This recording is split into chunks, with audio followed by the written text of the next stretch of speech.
Alrighty, welcome back to another Wisco Fanatics Wednesday. We have three people on the show today. I am back. I was off doing some work stuff last week, and then today we have BucksRealm joining us. We're very, very excited, especially if you are on X. If you follow BucksRealm on X, there's a lot of great stuff coming from him as far as the Milwaukee Bucks are concerned. So we're going to hit the intro, and we're going to start talking Bucks.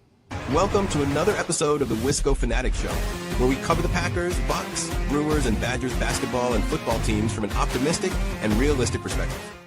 Wisco Fanatics is brought to you by Cardboard Legacy, Wisconsin's most complete sports card shop. Buy, sell, grade, and consign all at their location in Oshkosh.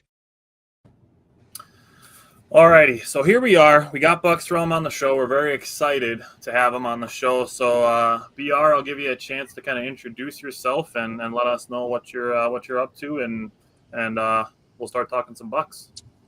Yeah, let's do it. I like the intro, guys. Very nice intro. I gotta say, I've seen it, in previous videos, but it feels nice to be a part of it.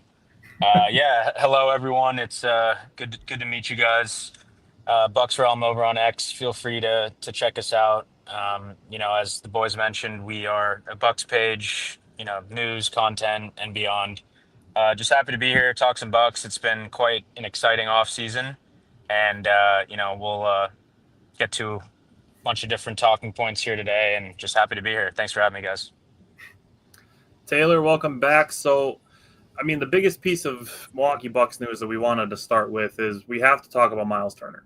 So I want to know your reaction to and how you view the fit for Miles Turner on the Milwaukee Bucks. Yeah, well, listen, I've had a pretty good grip on, this offseason and prior as to what moves I thought or anticipated or had some sort of wherewithal that Horst and company were in the process of making and figuring out. And this move, of course, came out of nowhere. I was driving back home or to work, I should say, and it caught me off guard. I don't think any of us saw this coming. And I've been on record saying many times before that John Horst, amongst a few other GMs, he is a guy who works in the shadows. He does not like to disclose a lot of information, especially at a transactional level. He keeps everything really close to his chest. We saw that with the Dame move a couple of years ago.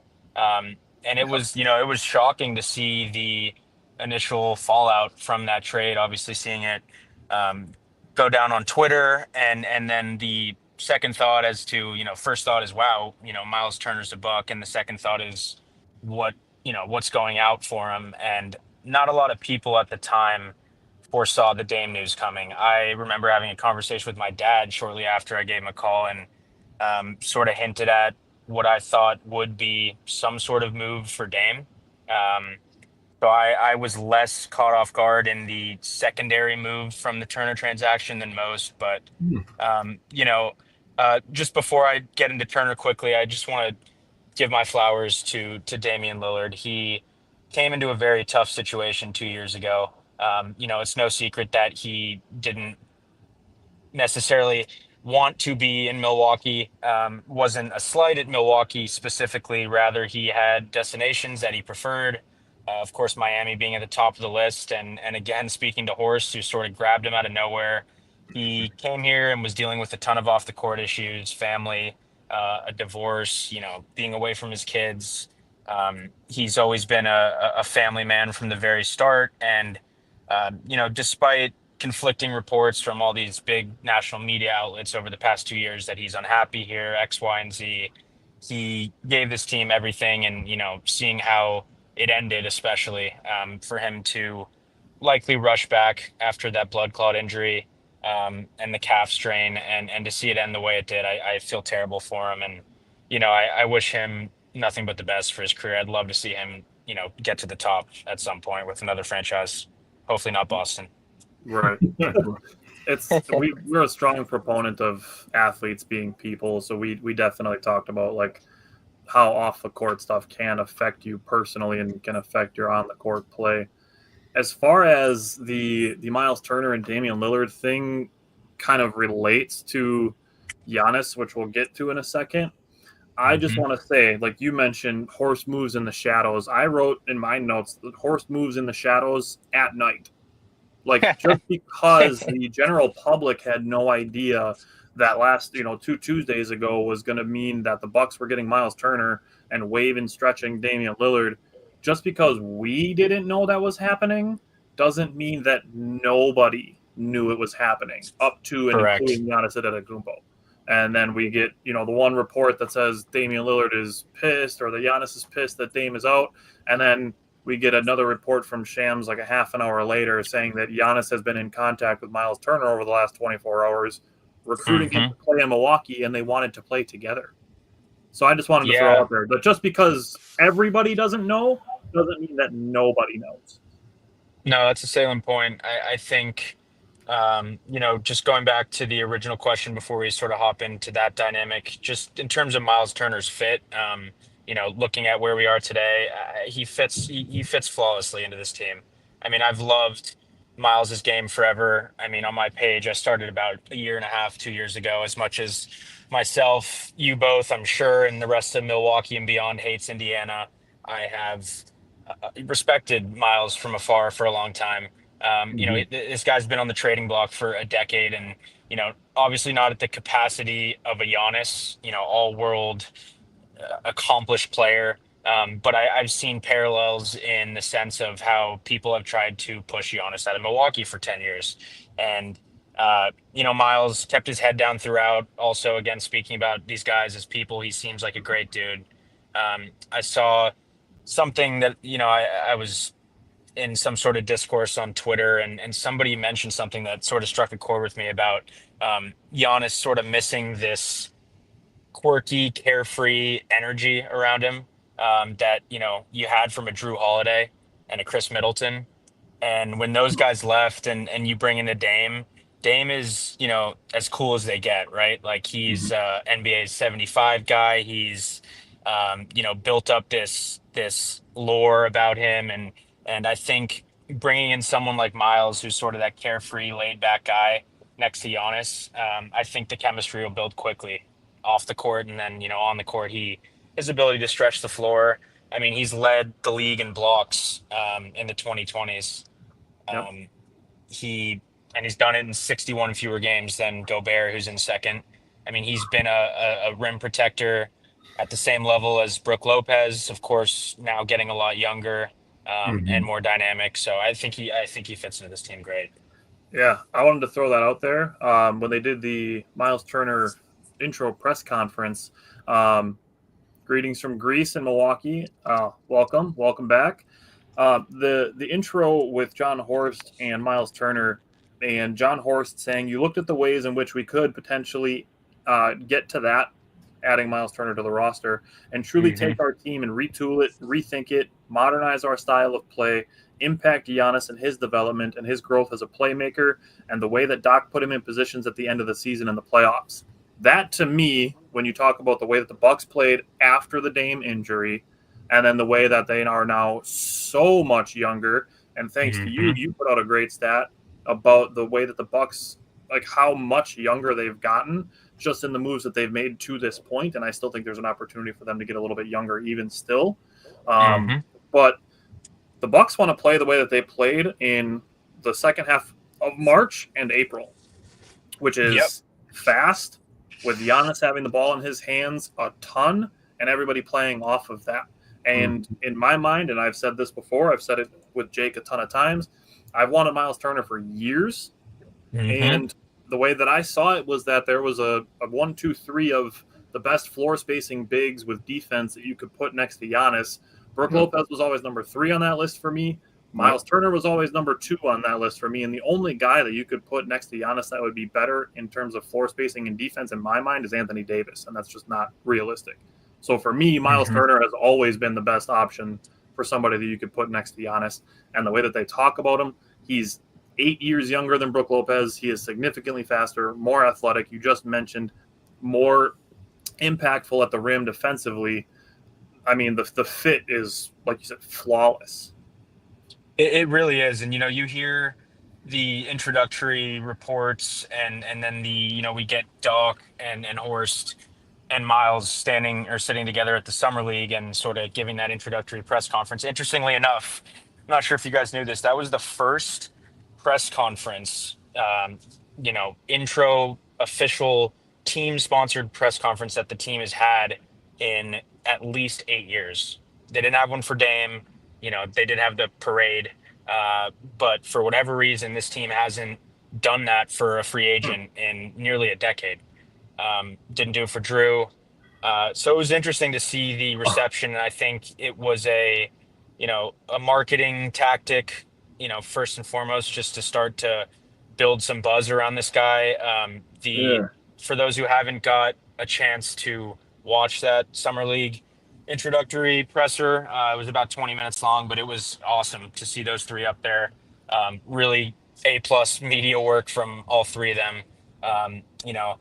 I it's great to have him here, and the fit really is flawless. These guys harped on it many times, and of course, you're gonna have your GM and your coach giving flowers and saying all the right things. But the more you look at it on both sides of the ball, he really is the perfect center. And even today, in that same article I referenced earlier with the Athletic and Eric Name, Forrest has made it clear to Name, and there's been talks about it in previous years, but he's been looking at Turner for years. So.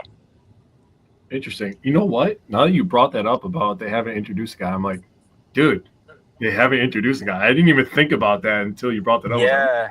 That's Yeah, true. it's strange. I'm not sure why. It is. But here we are today. And I think to your point about, if I may shift into the Giannis, Yep. having the ball more in his hands Yeah, go discussion. ahead. Last year we saw that 4-man lineup, with Gary and AJ and shooters around him. There were a lot of minutes where they had actually KPJ, Gary, and AJ around him. And the on-off minutes were great, even defensively, which is somewhat surprising. We saw a big leap from AJ Green on the defensive side of the ball. He's willing to sit in the chair, as the kids say, and really, hang his hat on that end. And I would hope that we see sort of that small ball lineup a lot this year. I think Giannis will have this revitalization of having the ball in his hands even more than he does now. He's hovered around like a 35% usage rate over the past 6 or 7 seasons, and I would not be surprised if that number jumps up to 38, 39, akin to like a Luka Doncic in Dallas, where the ball is in his hands all the time. And, Doc put it very bluntly, but it's something that it's so true. I mean, he mentioned, when your best player is bringing up the ball and your best player has the ball in his hands more, good things tend to happen. And that's true. The modern NBA can get heliocentric at times. We saw it probably earliest on from the Harden-led Rockets with D'Antoni, where, I mean, it seemed Harden had the ball in his hands 47 freaking minutes a night. The difference now in the modern era from guys like Luka, we saw it with LeBron a bit in Cleveland, is these guys are such great playmakers, and a part of Giannis's game that's so underrated and has been for years is his playmaking and his ability to draw in people, obviously going downhill full speed, 48 minutes a game, and closing in a defense. And you put shooters around him, and you put guys who are now willing to get out and transition around him, and it makes this team a lot more dynamic. Yeah. So what do you think this means for Giannis off the court? In what sense? Adding Miles Turner and releasing Dame, and then just the other moves that they've made. We'll ask another question as far as the guys they've kept, but as far as Miles Turner and Damian Lillard, what do you think that means for Giannis off the court? I mean, it's kind of something that Horst and Peter Fagan have talked about a little bit, but yeah, I think I don't think I know Giannis and Dame had a really good relationship, even predating Dame's time in Milwaukee. Those two have always had admiration for each other, and I think playing with each other was exciting for the two of them. I've put out a bunch of stats on the page about Dame and Giannis, primarily on the offensive end of people look at these two and the 2 years they spent in Milwaukee, and of course it ended in a very strange way. But the narrative and the ongoing narrative, and the sad truth is it will continue to be this narrative, is that these two could never really figure it out. And there's some truth to that. But looking back at the output on that offensive end, I mean, they did things scoring wise, usage wise, efficiency wise that few duos have done in league history. And I've had Dame actually interact with the page a couple times recently, just sort of helping push that agenda, which was great to see even after he left Milwaukee. So I think, back to your question, those two have had a great relationship from the start. I do not think Giannis was aware of the impending Dame wave when he was talking to Miles and when those initial conversations were happening. I do believe, and you'd be ignorant to think otherwise, that he was not made aware before we were, if that makes sense. Yep, that makes perfect sense. So the next question, we're going to talk about people that we did keep on the roster. We're talking Gary Trent Jr., who is a guy that I've always wanted. So little backstory. Tyler always wanted Miles Turner. I always wanted Gary Trent Jr. I was watching him. I was like, dude, this guy's a perfect fit next to Giannis. He just catches the ball and shoots the damn thing. That's what we need. And then we kept Gary, Kevin Porter Jr., Prince, Bobby, Rollins, and you can add, I'm blanking on his name. Jericho. Yesterday. Jericho Sims, yep. So how are we feeling about all the people that we kept around Giannis? What's the temperature on the team now? Yeah, some of the deals that Horst was able to pull off, namely Gary, to get him at that price point. Gary's a real one for that. I mean, it almost feels disingenuous to Gary. He knew signing that contract, these guys aren't oblivious. They all have agents. They all have, very good representation at this level. And he knew, I'm sure, he could get more money elsewhere. Probably could have bartered with the front office to get more money here. But for, whatever reason, one reason or another, playing around 34, you say it on paper that playing around a guy like that is attractive to people, but people want to win. And, Gary spent a lot of years in Portland where he didn't have that. And Toronto. And Toronto. Yep.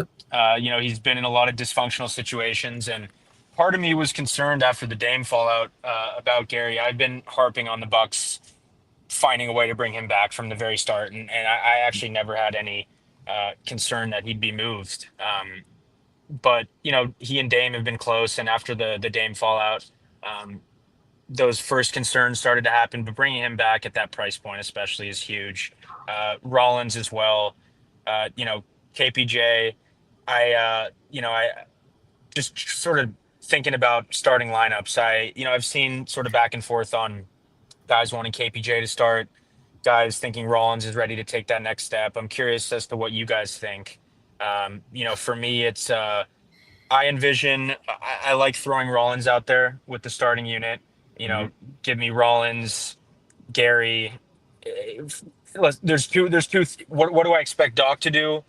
Rollins, Gary, Kuz, Giannis, Turner. What would I like to see to start the season and just buy into this young pace transition, model what the Pacers and other young teams have done, like in OKC, is run that, new era small ball lineup with Rollins, Gary, see if AJ Green can hold his own at the three, and Giannis and Turner in the front court, and maximize the spacing around them. I think bringing Kuzma in off the bench is something that this team should look at. And of course, a Kuzma conversation, we could be here for hours, but he'll start Kuzma to begin the season, and Kuzma will be on this roster to begin the season. And we'll see how it goes from there. I want to get nuts with the starting lineup, to be honest with you. And it's a lineup that I'm sure they'll use. I don't think it's ever going to be a lineup that they start with, but I want to start Giannis at point guard. So I want to do Giannis, Gary, AJ, Bobby, and Turner. Because I like the idea of Jericho Sims being the backup center. I like the athleticism that he presents and the switchability on defense that he presents. So I don't think you have to use Bobby Portis as the backup center. I think you can trust Jericho Sims as the backup center, and Bobby Portis can be a point forward, and Giannis, or not a point forward, a power forward, and Giannis can be the point guard, quote unquote, point guard, and then you put two shooters with them. Yeah, I don't mind taking a look at that as well. I think I think, listen, even us having this discussion is an indicator of Horst internally and externally now bringing in a guy like Cole Anthony, Yep. giving you the ability to be dynamic and to have options and to look at this roster, whether it's 9 men, 10 men, 11 men. Typically Doc Rivers led rotations haven't gone past that 11, 10, 11 mark previously. But, when I look at this roster, I see 12 guys who could get rotational minutes. And I'm hoping that, again, I hate to give fucking Indiana flowers, but looking at seeing a team like that run 12, 13 guys in the regular Yep. season and Yep. OKC as well, I mentioned, OKC as well. Yep. there's a reason come playoffs, these guys are fresh. There's chemistry built. Each guy is playing valuable minutes with another guy. Even, those 11th and 12th men are getting minutes among starters, albeit in short spurts. There's a reason why those minutes, rear their head in the playoffs. These teams, have sort of gone away from the model of having the big three, the super team, whatever you want to call it, and just building a young and dynamic roster around a star being Giannis. I think there's a lot of ways this team can get creative. I think the Thunder and the Pacers are the best examples of having basically 2 stars and then a ton of depth with them. Both of those teams, 2 stars and tons of depth. And I think, like you just said, we're moving out of the big 3 era, which does, if you can get behind that, it does soften the blow of losing Drew Holiday, losing Damian Lillard, losing Chris Middleton. I mean, if you look at it that way of having, the Bucks are going to have Giannis and Miles Turner, and then tons of guys that fit around them. Yep. And Miles Turner might not fit into that quote unquote star category as of today. But I mean, you look back at guys like Middleton, Holiday. Holiday never made an all-star, all-defensive team until he got to Milwaukee. The same goes for Brook. Brook was a different player in Brooklyn, but he came to Milwaukee and around Giannis, they were able to maximize his efforts on both ends of the ball. I mean, Eric Bledsoe made an all-defensive team while playing with Giannis, and no shade to Bled. I love Bled. But, there's a reason why guys have come in to this system around 34 and been able to play to their strengths. And with a fit as seamless as Miles on paper, I would not be surprised whatsoever if Miles makes an all-defensive team this year. And I wouldn't be surprised whatsoever if in the coming years he gets an all-star bid. It would not shock me at all. Brent Usher actually put the question out on Twitter of who's a player you're buying stock in. And I'm like, right now is the time to buy stock in Miles Turner. He's about to have the most spacing offensively that he's ever had in his entire career. And defensively, he's about to have the best weak side help defender that has probably ever played. Yep. So Taylor said, I'm hoping Sears does well and gets minutes. Sears is probably going to play a shit ton of minutes in Oshkosh this year. Yep. He certainly will. Mark was awesome at Bama. I mean, I'm not the biggest college basketball head, but, he's been there for a while and played some really important games in the tournament. And here's the truth, if he's 6'4", I mean, he's getting drafted probably at, late into the first round. He's just undersized. It's not for a lack of scoring ability. It's not for a lack of, shot creation. The guy can ball. I mean, that much is very clear.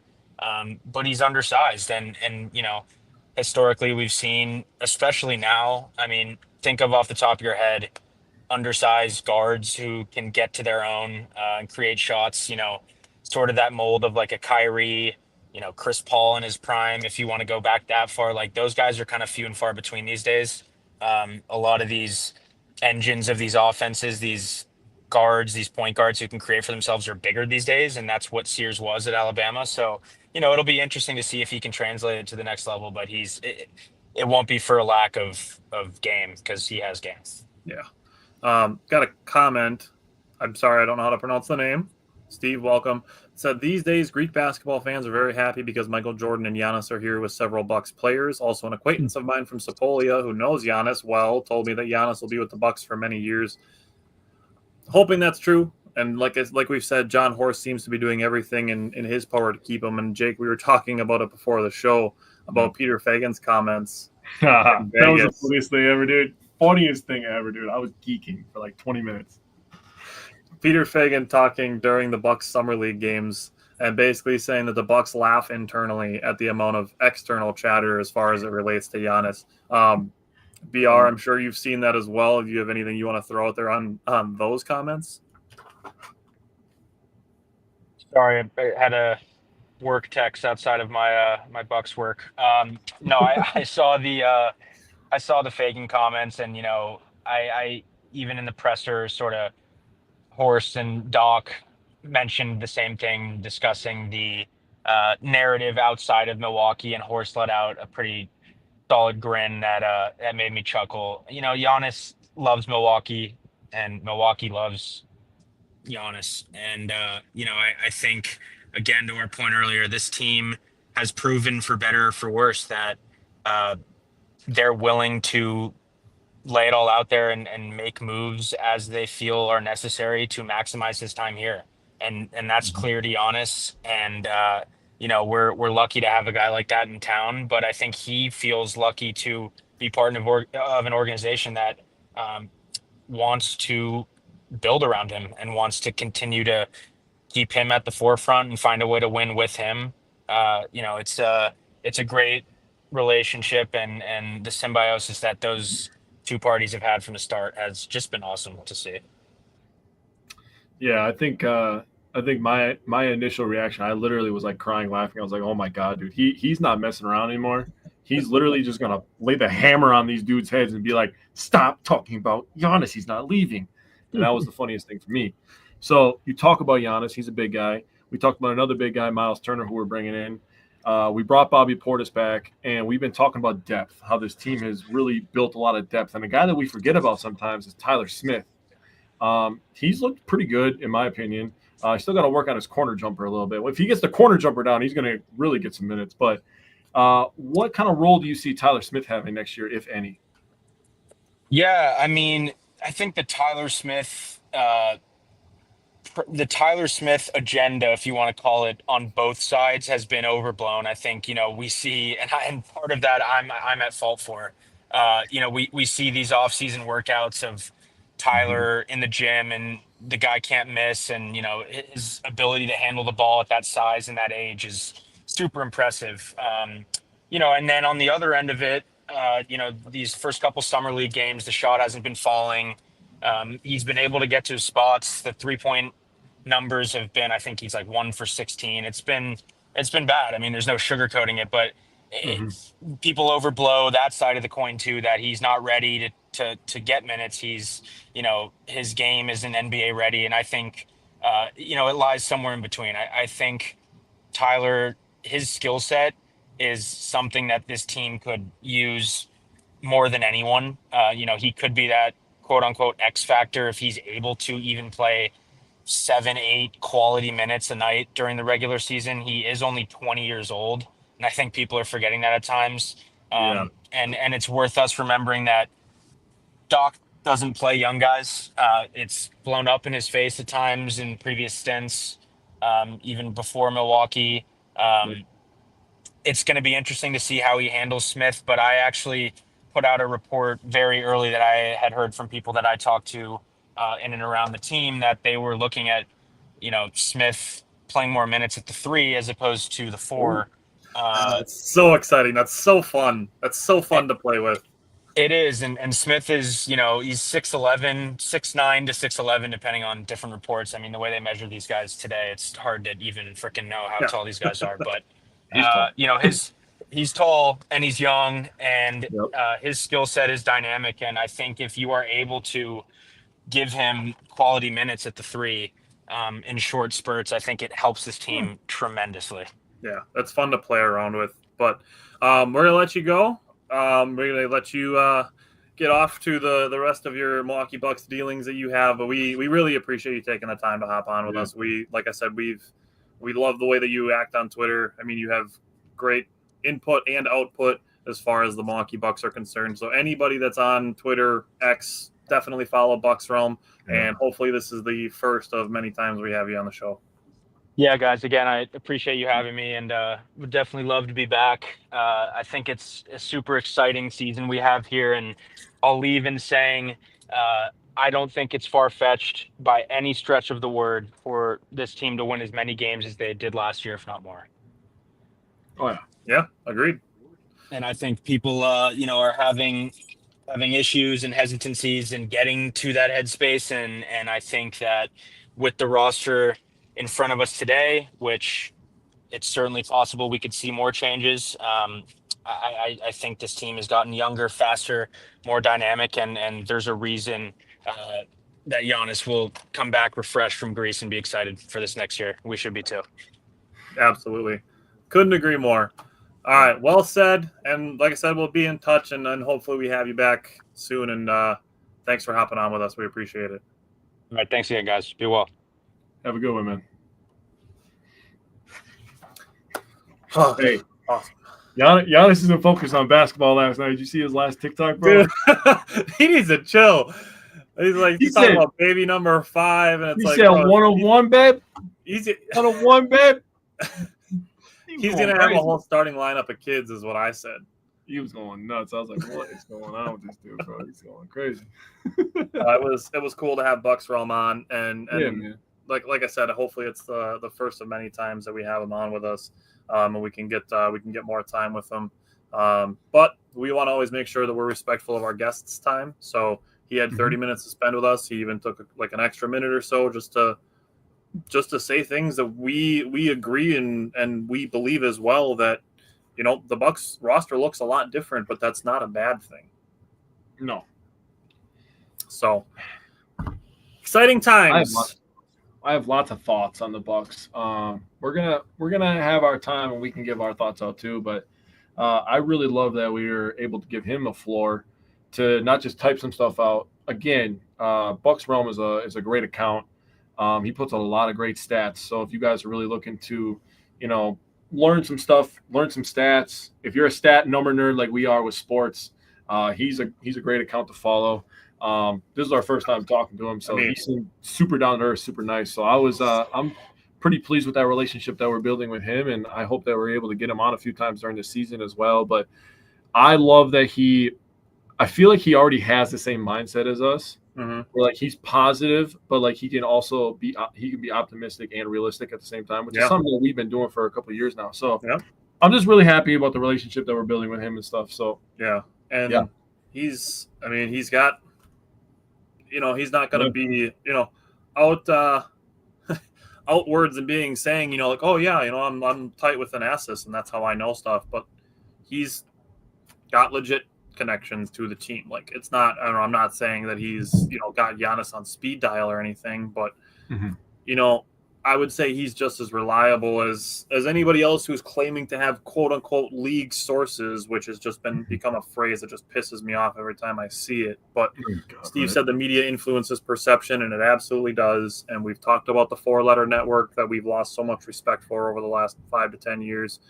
The perception was the Bucks would be better with Dame over Drew. Not the case. Now the Bucks are supposed to be worse without Dame, despite adding Miles Turner. I mean, the only media perception that you really need to see is the fact that media is saying that the Bucks were desperate to add Miles Turner, but the Lakers are somehow contenders for adding DeAndre Ayton. Dude, DeAndre Ayton's not even in Miles Turner's league. And there you have it. LA makes good moves. The Bucks make desperate moves. There you go. That's BucksRealm's first podcast appearance. We actually reached out and asked if he had considered doing any podcasting, and he said right now he's just doing Twitter. So we are the first podcast that he has appeared on. And yes, he is very articulate in his delivery. His content is fantastic on Twitter. Like we said, stats, questions, comments, discussion on the team. He does a really good job of reading articles and then putting out snippets of them and giving his thoughts on those snippets. Like, really, really even just beyond good content, it's aspirational type content for us. Like, it makes us want to step our game up. Yeah.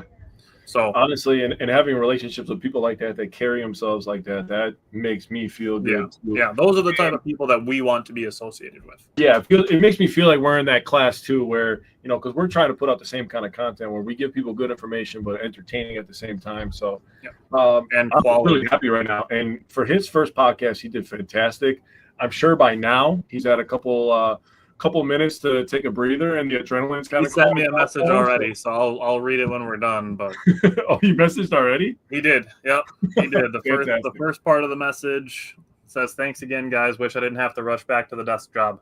So that's just the first part of the message. So he's for sure going to be back, and maybe it's a Friday night and we just talk for 2 hours about the Bucks. Dude, I could have honestly talked for a couple hours about the Bucks. We talked about probably half the things that we wanted to talk to them about. I had so many thoughts, but I have stats and stuff written down about guys. Like there's tons more conversation for us to have about the Milwaukee Bucks. For sure. But it's also the middle of July, which means we have baseball games to talk about. We only have 3 baseball games to talk about today because the All-Star game was last night, and we got to see Misiorowski and Trevor Megill pitch scoreless innings last night, which is cool. And Freddy Peralta was there in attendance. He wasn't pitching because he pitched Sunday, which we'll talk about that game. And then the Brewers are coming back from the All-Star break on Friday. So we only have 3 games to talk about, starting with Game 1 against the Nationals on Friday night. So, Jake, what did you take away from Game 1 on Friday? Well, you go into this game on a hot streak, and you're looking at the Cubs right above you, and you're like, we are coming. We are here, and you're not going to get rid of us for the rest of the season. And we're playing the Nationals team that obviously is – the Nationals are a weird team. They have some good young players. You're like, somebody on Twitter said that. Like, how are the Nationals bad? They have good players. Yeah, like Abrams is pretty good. I love CJ Abrams. James Wood is a pretty good player. They have some pretty good pitching, but it's like they have a couple pitchers, but it's like they're in like a weird spot where like they're still shit, but like they shouldn't be as shit as they are. They should be more closer to 500 in my opinion. But the Nationals are like the little brother to the Marlins, but also the Nationals are the team that the White Sox wishes they were. That's actually, I don't hate that. They got some good players. Like a nesting doll of really trash baseball teams. Yeah, I'm like looking at their lineup. I'm like, it's really not that bad, dude. But anyways, just a fantastic job by Murph and the rest of the coaching staff to go with a lefty starter in DL Hall with all the lefties that they have in their lineup. DL Hall, he was shoving. He looked pretty good in my opinion. Also, I think this would have been a spot that maybe they would have used Aaron Ashby in, but Aaron Ashby was on paternity leave. Yep. You don't really hear that too much, but I applaud him, dude, because I love my kids a lot. I would probably do the same thing if I was in his shoes, to be there to support my wife or my girlfriend, because that's crazy to give birth. Yeah. It's still mind-boggling. I'm not going to completely disagree with you, but we've also seen them use DL Hall in front of Quinn Priester 3 other times. Yeah, that's true. I just think that the way that Ashby's been throwing the ball, dude, he is like literally unstoppable right now. Just leave him in the bullpen. Leave him there. Leave him there. Monster. It ain't broke. Don't fix it. Like, I understand he wants to be a starter, but dude, at this point, like Josh Hader, just accept the reality. Like, you are a dominant bullpen option. Yeah, I agree. I mean, I said last week when I was doing a show by myself, kind of stumbling over my own words at times, that the Brewers could literally make another starting 5 of pitchers. I 100% believe that when I say that they could have 2 starting 5s, which is insane. They could. The depth that they have built in this starting rotation. But DL Hall carried 3 innings, gave up 2 hits, earned a run, did have the 2 walks. Dude, they are going crazy lately. Just wait till we get to the last game. They had 2 Ks, and then Quinn Priester, he looked good again. I mean, you can't argue with the results that Quinn Priester's been putting up lately. He's giving you quality innings. He's eating up 6. I mean, the Hall Priester, the marriage, I guess I'll call it. Pairing. I should call it tandem. Tandem's a better word. Tandem's a good word. The Hall Priester tandem has been elite for the Brewers, dude. Let's throw this out there. Throw it out there, dude. I mean, it's just been so good. Quinn Priester's been absolutely rock solid. DL Hall has been very good. He's had a little bit of control issues from time to time, but he's been very good for what they're asking him to do. And shout out to Beal Hall for accepting that role, not pulling an Aaron Solali. I guess something we don't talk about now, you just brought that up. You just brought another thought in my brain. We don't really applaud a lot of these guys for the maturity that they handle some of the things they're asked to do. Mm-hmm. I think that's something that needs to be talked about a little bit more is, for them to attack different roles. And the Brewers are constantly asking guys, and this is not just pitchers. They're asking position players to try different stuff. The maturity in which these guys go and be professionals and go about their business, and then to be successful at it, really speaks to the success of this organization over the last 7 years. And there's one other guy that I want to give so much credit to, but it's during Game 3, so I'm gonna hold on to it. But DL Hall, yes, and Quinn Priester. Yeah. And then I just wanted to talk about, some of these guys that are just contributing on a daily basis. I mean, people are not talking enough about Christian Yelich this season. And I saw the post that you put out on the page, and that was a beautiful post. People are not talking enough about him. If there was a comeback player of the year in baseball, he would 1,000% win it. Contreras, he's starting to hit the ball a little bit. Maybe that thumb is going to start healing up a little bit. Yep. That's an area where people are not considering. People keep talking about we need to trade for a bat. Dude, we haven't had William Contreras be William Contreras that we have known for the last 2 years, not including this year. The last 2 years prior to this, he was a stud. So silver slugger. Absolutely the best catcher in baseball, if you ask me. Yeah. I mean, Cal Raleigh is probably going to take that title this season. But, I mean, William Contreras can still be up there with the top 5 guys. He was throwing guys out right and left to start this season, playing great defense. I've talked a bunch of times. You've talked a bunch of times about how he controls the pitching staff. And if he starts getting the hitting going, the Brewers are absolutely going to be a fucking problem, dude. If they're not now, if they get William Contreras getting the silver slugger version, it's over, dude. It is fucking over. If he starts getting back to consistently putting doubles in the right center gap. Yeah, dude. Yeah. And he had 2 in this game. Back-to-back innings. Yeah. 3rd and 4th inning, he had his 15th and 16th double of the year, both of them for RBIs. Collins also had a double, his 12th of the year. I apologize. Durbin had a double, his 15th of the year. Collins got his 10th steal of the year in this game. He's the 15th player to have a steal on the Brewers. 15 different players have a steal. That's insane to me. Collins, with his 10th steal, is also the 5th Brewer to hit the double-digit mark, which is also insane to me. In the 3rd inning, they had the 2 doubles. They scored 6 runs in that inning. They scored 8 runs total in this game. They had 2 doubles. Frelick and Chourio had singles. Chourio with his 58th RBI. He had a 2-run single, and Frelick with his 38th RBI. And then Yelly hit home run number 19 right after Chourio had a 2-run RBI to hit a 2-run homer. So, I mean, it's just they were just adding on runs. The 3rd inning was just one of those innings where everybody that went to the plate was going to get a hit, and we were going to score a run. We were just trading places, dude. Let me jump in on that because we talked about this a lot the last week and the 2 weeks ago. The bottom of the order helping out a lot as they have lately. Like Durbin, the double, Joey Ortiz to have a bloop single to get on for the top of the order, and then Sal's single, William Contreras' double, and Jackson Churrio's single. All 3 of those were opposite field hits. Yeah. And the Brewers put together 5 straight hits. 3 of those 5 were with 2 strikes.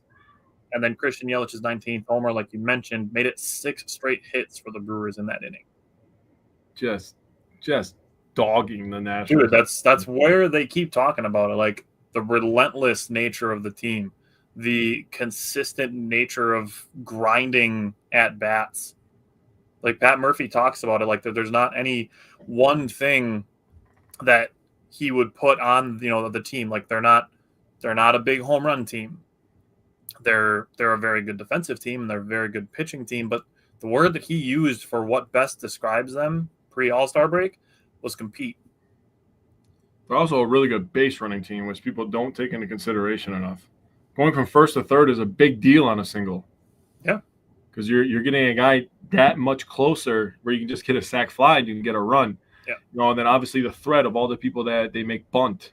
I mean, and we're not really fans of bunting. I'm a little bit more lenient than Tyler is. Tyler is like hell no.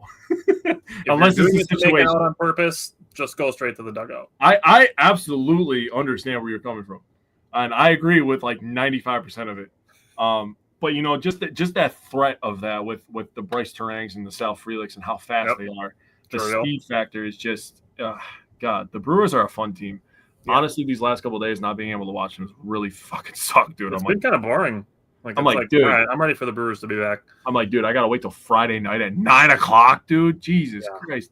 But this game was pretty clean, honestly. The Brewers did a really nice job. The Nationals jumped ahead 1-0, and then the Brewers laid 6 on them in the bottom of the third inning, and then after that, it was pretty much just business as usual. Yep.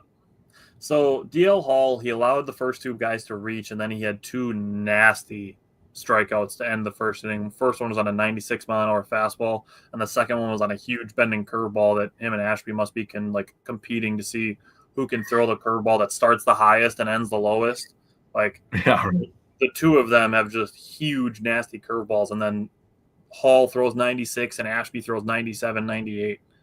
So, good luck with that, buddies. He did walk the number 9 hitter later in the game, and it bit him on RBI triple by Abrams, but good job for him to get out of that with only allowing the 1 run.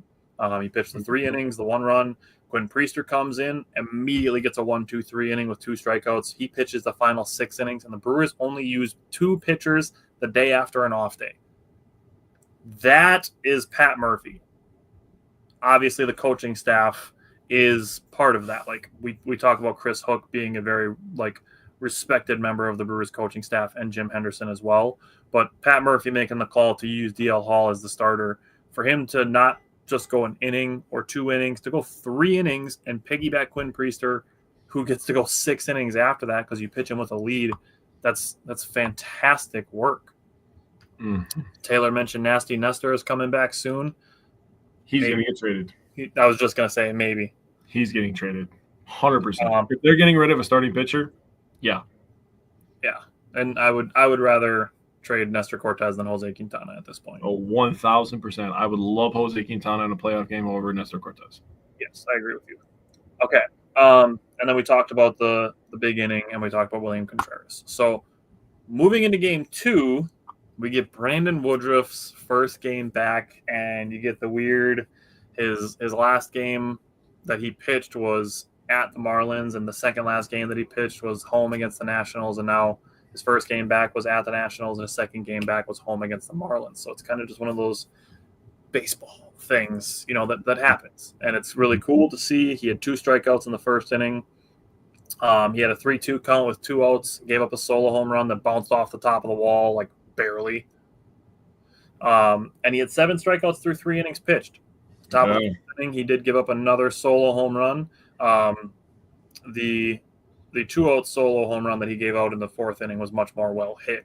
But all in all, he threw 81 pitches. So it seems that this first outing, they wanted him around 70 pitches. His second outing, they wanted him around 80. And he pitched, I think he threw 81 or 82 pitches. So they were pretty strict on where he was with his pitch count. But I have nothing but good things to say about Brandon Woodruff. He threw 4 in the 3rd innings. He struck out 10. Yeah. So he recorded 13 outs, and 10 of them were strikeouts. Yeah. That's nuts. That's insane efficiency. The command is there. Absolutely. He hit 95 a couple times, but it seems like he's still going to be kind of around that 93-mile-an-hour range with his fastball. But his location is pinpoint accurate. So we just need him to build up his conditioning a little bit, similar to when Quintana came back from his injury, and mid to late August, Brandon Woodruff's going to be ready to roar. And then September, it's Woody time. Dude, the Brewers pitching staff is going to be a fucking problem in September. And I got 2 things that I wanted to say about Woodruff real quick. One, I was shocked about the amount of strikeouts. I don't know if I'm the only Brewers fan that was, but then I took a step back and I was like, am I being disrespectful to Woodruff by saying I'm shocked by the amount of strikeouts? Dude, 10 out of 13 outs being K's is nuts. It's crazy, right? His second start back after being out for a few years. I would have been happy with 6. Me too. All of a sudden, he's at 10. You're just like, excuse me? And he's only the 3rd Brewer to reach 10 strikeouts this season. Right. And the other thing I wanted to say is when they were interviewing his wife during the game, it made me choke up a little bit because we don't – oh, God, I'm getting goosebumps again. We don't get to be there when they're struggling. And this is why we talk the way we talk, and we defend players about when people are just being shitty to them online. You're not there through their struggle. We don't know the amount of hours that Brandon Woodruff was grinding and the surgeries and the over and overs. And, and Woodruff, he talked about, and he was getting pretty emotional talking about being back in Milwaukee and signing with the Brewers and not wanting to leave. And it just, all of this situation just, for me personally, I'm not going to talk for anybody else. It feels right. It feels like Woodruff needs to be here. It would have felt weird if he wasn't here. And like the way that his wife was talking about how hard he worked, man, it just it makes it hard not to cheer for that guy, You want him here. That's God, I really do have goosebumps on my legs, dude. But like honestly, I'm just really happy for Woodruff, the person, man. Yeah. Good call. So the Brewers got their first run on a frozen rope hit over James Wood's head. He did misplay it a little bit, but Andrew Vaughn coming up after that makes it 5 for 5 by driving in runs. Like just a crazy start to his Brewers tenure. His first game with the Sounds, he hits a grand slam. First game with the Brewers, hits a home run, and now he's just driving in runs like crazy. Dude, he is freaking barreling. His barrel percentage has to be like 100% with the Brewers because he's going nuts. Yeah, it's got to be nuts. Jared Koenig came in for Woodruff, immediately picked off the one inherited runner that he left. Nick Mears made a really nice play to end the 6th inning on a tapper versus a pretty fast runner, so good job by Nick Mears. Abner Uribe got squeezed by the home plate umpire again, and I'm sick of that shit happening, and extended the inning and led to a 2-run home run. So that 2-run home run, it's conceivable that it shouldn't have happened. But unfortunately it did, but please give us the AAA challenge rule. I don't need to go so far as to say robo-umps, but we need the AAA challenge rule. Yeah. It needs to be here. Agreed. 2 years ago. Yeah. Top of the 9th, Nationals get an added insurance run after the first 2 reached versus Grant Anderson. Bottom of the 9th versus Kyle Finnegan, a guy that I would say is a pretty good closer. I actually wanted to trade for him previously. He was an all-star in 2024. Jackson Chourio gets a first pitch infield single. Christian Yelich drew his second walk on the game on 4 pitches, which brought Andrew Vaughn back to the plate. And the first pitch, he hits a gapper to right center to tie the game. You get to see Jackson Chourio flying around the bases. You get to see Christian Yelich gliding around the bases. He doesn't fly around the bases. He glides around the bases. Dude looks like he's walking on water. Dead ass. He's so smooth.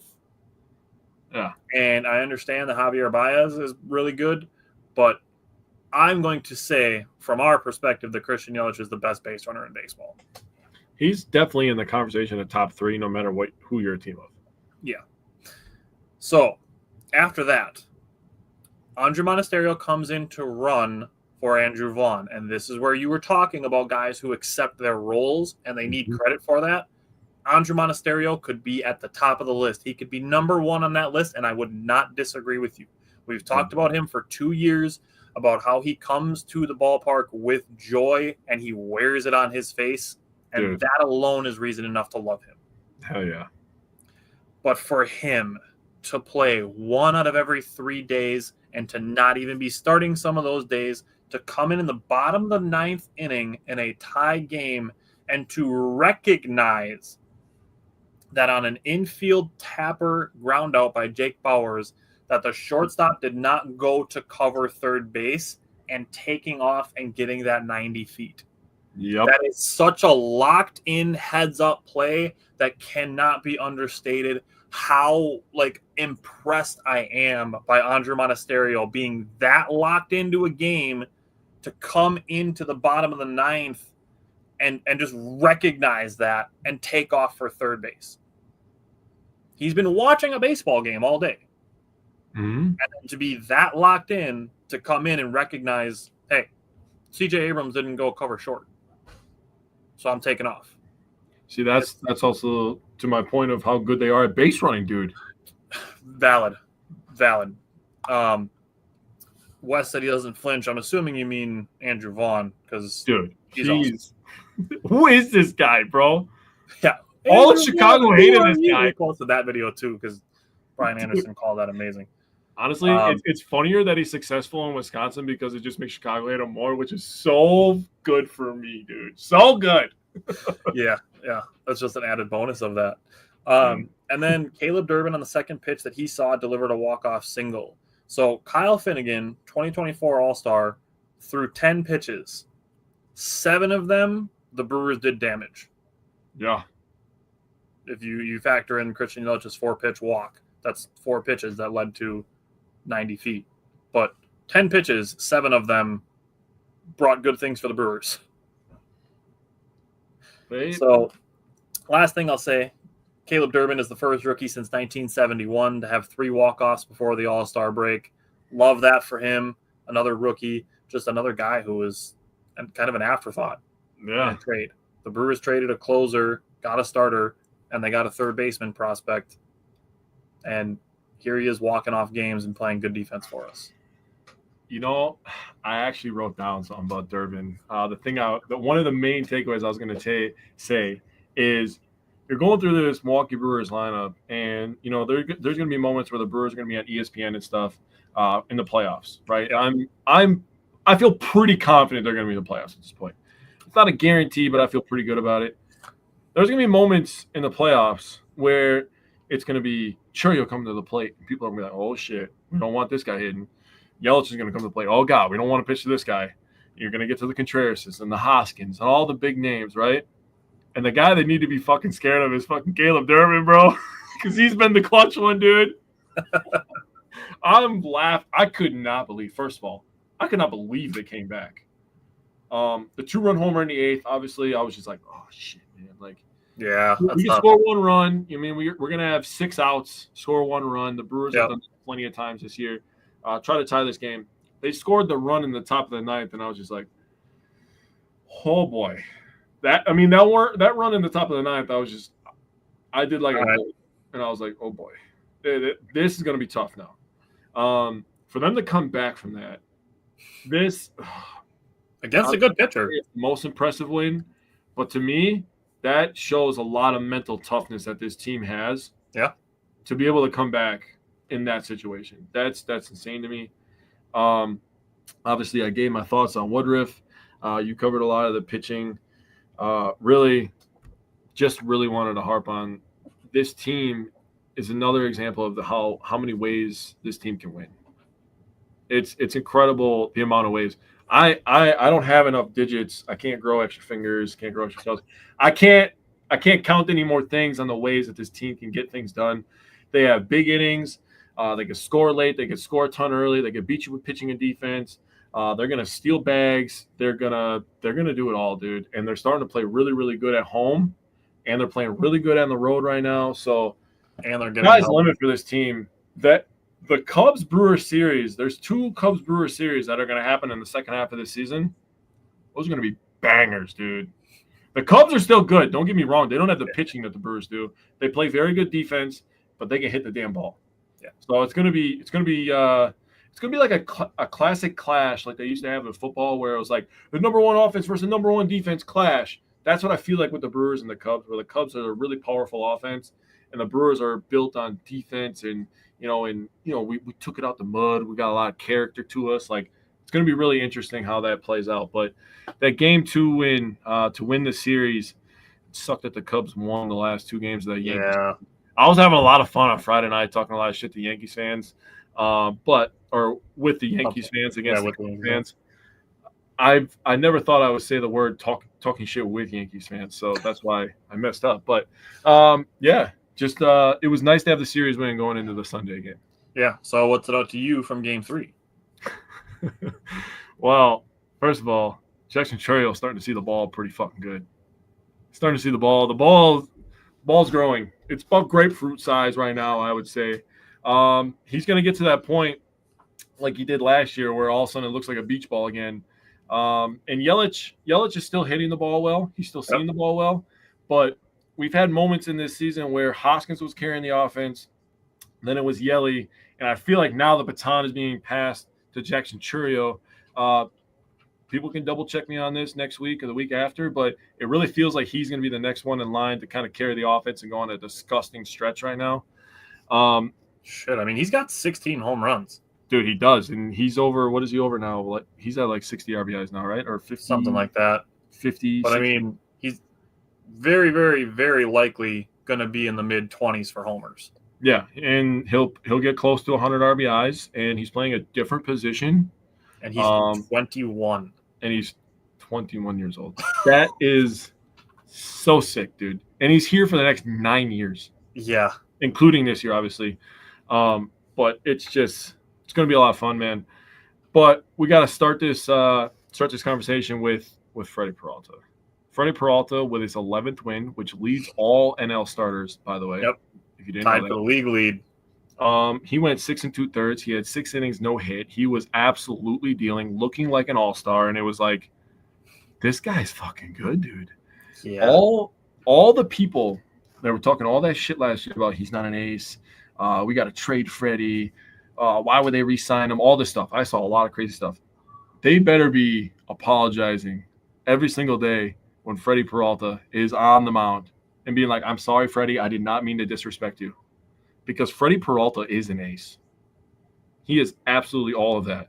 We have a guy, Misiorowski, in a couple of years who's going to be an ace. We have a guy, Brandon Woodruff, who may be on the down spiral of his career, but he's still got ace potential, ace stuff. Former ace. Command. Former ace. Jose Quintana is an ace, too. And dude, we had a game this year where freaking Quinn Priester was dominating, and I was like, Jesus Christ, is this guy going to be an ace? He's the first guy to reach double-digit strikeouts for the Brewers this year. I was like, what are we doing here? But Freddy Peralta was disgusting. 7 strikeouts, only 1 walk for him. That's the biggest thing. That's the biggest thing. Wes said Freddie's balling this year, but the biggest thing out of him pitching 6 2/3, only giving up 1 run, 7 strikeouts, 1 walk. That's the biggest thing for me. Yep, because you know Freddie, if he's getting a swing and miss on that fastball, he can mix in the changeup or the curveball if he has to. He's going to get strikeouts. So reliable for him. It has. It's damn near probably a second best pitch if you really think about it. Grant Anderson gave a good inning, and Jared King only came in through 3 pitches, got an out. So that's efficiency right there. That's what I like to see out of my pitchers in the bullpen. And then because the Brewers just decided to slap a couple home runs over the fence, Churio, and they went back-to-back with Bryce Terang. Bryce Terang, dude, and they were talking about it, and you've been talking about it for a couple of years, and then I kind of piggybacked off of you. He's got sneaky power, dude. He's got sneaky power. Dude, when he gets a hold of a baseball. You're going to be like, shit, Bryce Terang hit 14 home runs? Damn. Yeah, dude, honestly, I feel that way about Frelick, too. Frelick's a little bit different because he has to barrel it up. Where, like, Bryce Terang can muscle a baseball over the wall, I feel like. Sal Frelick has 7 home runs. I know, dude. He might end up with, like, 12. We're going to be like, what the hell's going on around here? He hit 2 last year. That's insane. 3 if you include the playoffs. Oh, yeah, I was going to ask if you I was going to ask you off camera. I'm just going to ask you now. Did you hear anything on his injury, by the way? Yes. He has a hamstring strain. Okay. But he's day-to-day. So okay. That's where we're at with Sal Frelick. He was pulled in the top of the 3rd after making a really great sliding catch in foul territory. Mm-hmm. Somebody was saying that it looked like he said he was having cramping. But they were also saying that he looked kind of uncomfortable as he was running the bases in the bottom of the 2nd inning as well. So Sal plays hard. You can't tell Sal Frelick to not play hard because he's not going to listen to you. So that's kind of where we're at. They said that he's day-to-day. So, I mean, it doesn't seem to be anything long-term, but they're going to see if he's day-to-day to see if they want to put him on the injured list or not. But hopefully we get good news on that on Friday and that he just misses, maybe Friday's game, maybe Saturday, and then he's back on Sunday, or if they just give him the Dodgers series off. But we'll see. Yeah. So, anything else you want to say on Game 3? One more point, and then I'm just going to give you the floor. Congratulations to Sigler on his first career MLB RBI. That was a really good moment in the game. You just feel happy for people when they're living their dream and they succeed, man. Honestly, for both teams, like if it's an opposing team and it happens against us, you don't feel as good, but you're still like, man, that guy's been working his entire life for this moment, dude. And I could be walked into a situation where I just be happy for people because it's awesome, man. So we get to a point in the bottom of the 2nd inning. The Brewers get a couple infield singles, a walk, and Andre Monasterio and Eric Haas are on base. and they are batting in place of Caleb Durbin and Andrew Vaughn. Mm-hmm. And they're getting the days off. Mm-hmm.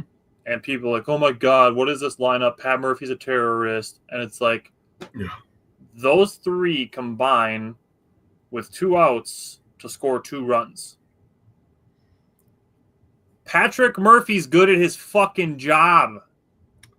Yeah, he might just be the manager of the year. I don't know. And people act like it was a fluke. This is now the second year in a row where the Brewers are far exceeding their expectations. Yep. Last year they were projected to win 72.5 games. This year it was like 80, and they're at 56 right now. Yeah, most in team history at the All-Star break, by the way. And they've played a lot of games, but we talked about it. You listen to us. We talked about it. April and May. We said we got to get through April and May. Boom. Last 50 games, Brewers are 35-15, best record in baseball. That's disgusting, by the way. 35-15 is gross. And people think it's inconceivable that they go 41-25 in the second half and win a franchise record 97 games. It's like they're 16 games over 500 in the first half when they played through a shit ton of injuries and used like 12 different starting pitchers in 1 month. Yeah. And you think they can't go 15 games over in the second half or 16 games over in the second half as they get healthy and possibly out of bat? Yeah. So all of that, in addition to the 3 All-Stars that they had, Brewers playing good defense. Bryce Terang made a nice defensive play to end the 7th inning.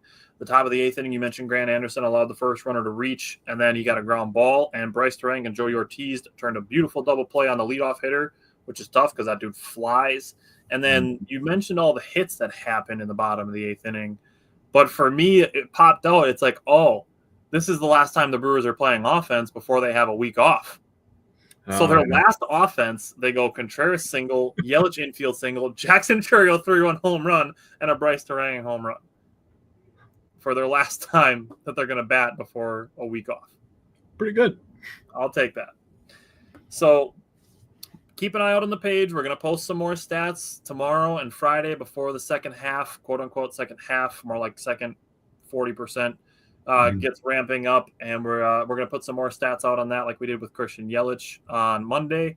Other than that, we want to thank BucksRealm again for joining us. The Milwaukee Brewers will be in LA from Friday through Sunday, Monday and Tuesday in Seattle. Wednesday, Jake and I still got to talk and figure out exactly how we're going to handle that because the Brewers would be playing during when we normally start. So we're going to still figure that out. But other than that, thanks everybody for tuning in. We will see you next week. And until then, go Brewers, and we'll see you next week.